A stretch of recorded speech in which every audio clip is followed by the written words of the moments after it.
नमस्कार दोस्तों, शिव भक्ति चैनल में आपका स्वागत है। आज हम बहुत ही प्रचलित प्रदोष व्रत कथा सुनाने जा रहे हैं।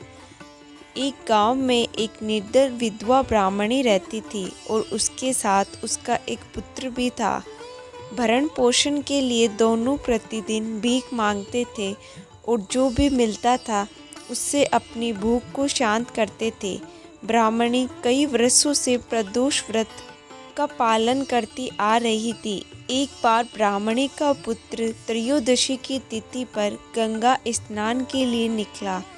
स्नान करके जब वह अपने घर की ओर आ रहा था तो रास्ते में उसका सामना लुटेरों से हो गया और लुटेरों ने उसका सारा सामान छीन लिया और वहां से फरार हो गए।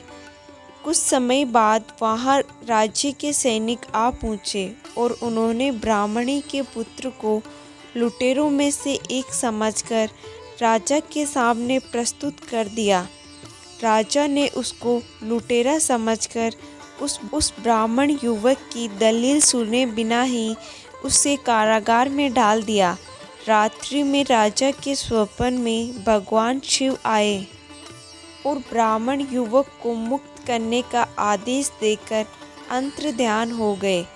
राजा नींद में से उठकर सीधे कारागार में पहुंचा और युवक को मुक्त करने का आदेश दिया।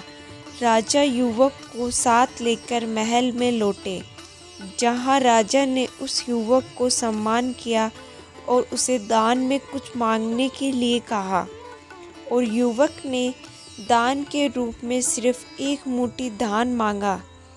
राजा उसकी बात सुनकर बहुत हैरान हो गया। राजा ने युवक से प्रश्न किया, सिर्फ एक मुट्ठी धान से तुम्हारा क्या होगा?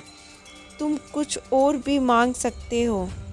ऐसा अवसर किसी को बार बार नहीं मिलता। युवक ने बहुत ही विनम्रता पूर्वक राजा से कहा, हे राजन, इस समय ये दान मेरे लिए संसार का सबसे अनमोल धन है।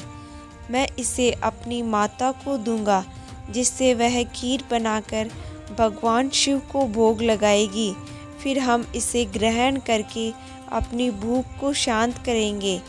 राजा युवक की बातों को सुनकर बहुत ही प्रसन्न हुआ। उन्होंने मंत्री को आदेश दिया कि ब्राह्मणी को सम्मान के साथ लाया जाए। मंत्री ब्राह्मणी को लेकर दरबार में पहुँचे और उन्होंने सारी बात ब्राह्मणी को बताई और उनके पुत्र की प्रशंसा करते हुए ब्राह्मणी के पुत्र को अपना सलाहकार नियुक्त किया। इस प्रकार निर्धन ब्राह्मणी और उसके पुत्र का पूरा जीवन ही बदल गया। तो दोस्तों, यह थी प्रदोष व्रत कथा। ऐसी और कहानियों के लिए हमारे चैनल शिव भक्ति को सब्सक्राइब करें और इस वीडियो को लाइक करें। जय भोलेनाथ।